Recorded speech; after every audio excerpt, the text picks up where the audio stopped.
வணக்கம் நண்பர்களே. பஞ்ச பாண்டவர்களின் மனைவியான திரௌபதிக்கு பகவான் ஸ்ரீ கிருஷ்ணர் மீது தன்னை விட சிறந்த பக்தி கொண்டவர் இந்த உலகத்தில் யாரும் இல்லை என்ற எண்ணம் வந்தது. பக்தியாக இருந்தாலும் இந்த ஆணவம் பாரத போரில் அவர்களின் வெற்றிக்கு மிகப்பெரிய தடையாக இருக்கும் என எண்ணினார் கிருஷ்ணர். இதனால் திரௌபதியின் ஆணவத்தை ஒழிக்க முடிவு செய்தார். பாண்டவர்கள் வனவாசத்தில் இருந்தபோது அவர்கள் காட்டில் தங்கியிருந்த குடிலுக்கு சென்றார் கிருஷ்ணர். அவரை கண்டதும் மகிழ்ச்சியில் பூரித்து போன திரௌபதி தனது அண்ணனான கண்ணனின் காலில் விழுந்து வணங்கினாள். ரதம் ஏதும் காணவில்லையே, நீங்கள் இவ்வளவு தூரம் எப்படி வந்தீர்கள் என ஆச்சரியமாக கண்ணனிடம் கேட்டாள் திரௌபதி. அதற்கு பதிலளித்த கண்ணன், தங்கை காட்டிற்கு போனாலே எப்படி இருக்கிறாள் என ஒருமுறை வந்து பார்த்தாயா என கோபம் கொள்வாயே.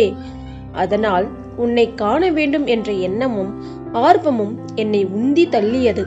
அதனால் தூரங்கள் எனக்கு தெரியவில்லை, நடந்தே இங்கு வந்துவிட்டேன் என்றார்.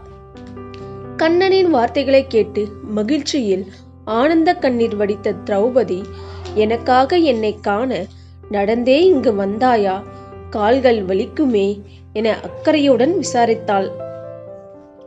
பிறகு வெந்நீர் வைத்து தருகிறேன், நீராடினால் உடல் களைப்பு, பாதங்களின் வலி போய்விடும் என சொல்லி வெளியே சென்றாள். பீமனிடம் கூறி மிகப்பெரிய பாத்திரத்தில் தண்ணீர் எடுத்து வர செய்தாள். பெரிய பாறைகளை உருட்டி இருவரும் அடுப்பு மூட்டினர்.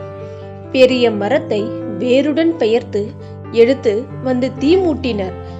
வெகு நேரம் ஆனது, ஆனாலும் தண்ணீர் கொஞ்சமும் சூடு ஏறவில்லை. மேலும் மேலும் தீயை எரித்து கொண்டே இருந்தனர். ஆனாலும் பயனில்லை. தண்ணீர் சூடாகாமல் இருந்ததை விட மேலும் மேலும் குளிரத் துவங்கியது. இதனால் திரௌபதியும் பீமனும் குழப்பம் அடைந்தனர். இது என்ன அதிசயம்? கொழுந்துவிட்டு தீ எரிந்து கொண்டிருக்கும் நிலையில் பாத்திரத்தில் நிரப்பப்பட்ட நீர் சூடு ஆகவில்லையே என்பதை விட குளிர்ச்சி அதிகரித்து கொண்டே போகிறதே என திகைத்து நின்றனர். அந்த சமயத்தில் இங்கு வந்த கண்ணன், என்ன தங்கையே, வெந்நீர் வைக்கிறேன் என்றாயே, வெந்நீர் தயாராகி விட்டதா என்று கேட்டார். என்ன செய்வதென்று தெரியாமல் நின்ற திரௌபதியும் பீமனும் தயக்கத்துடன் கண்ணனிடம் நடந்தவற்றை கூறினர். அதை கேட்டு புன்னகையுடன் நின்ற கண்ணன், பீமா, எந்த பாத்திரத்தில் உள்ள நீரை கீழே கொட்டு என்றார். பீமன் அடுப்பில் வைக்கப்பட்ட பாத்திரத்தை சாய்த்ததும் அதிலிருந்து ஒரு தவளை தாவி குதித்து ஓடியது. அப்போது கண்ணன், திரௌபதி, நீ எனக்காக தண்ணீரை சூடேற்ற நினைத்தாய்.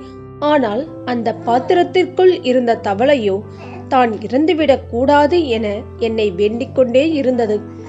அந்த பக்தியின் வலிமையாலேயே இவ்வளவு நேரம் நீங்கள் எவ்வளவு தீ மூட்டியும் தண்ணீர் சூடாகவில்லை, மாறாக குளிர்ந்தது.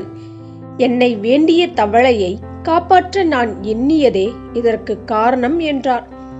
இதை கேட்டு ஆச்சரியப்பட்ட திரௌபதி, ஒரு தவளையின் பக்திக்கு இத்தனை வலிமையா?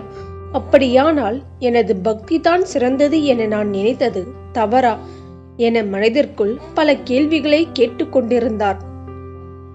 அதை புரிந்து கொண்டு விளக்கம் தந்த கண்ணன், பக்தி செய்பவர் யார் என்பவர் விஷயமல்ல, பக்தி அனைவருக்கும் சமமானது. பக்தி என்பதிலும் ஆணவம் கூடாது.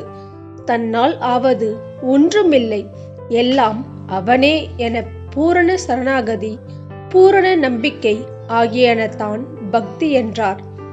தனது தவறை உணர்ந்து ஆணவத்தை விடுத்த திரௌபதி பக்தி என்றால் என்ன என்பதை முழுவதுமாக புரிந்து கொண்டாள்.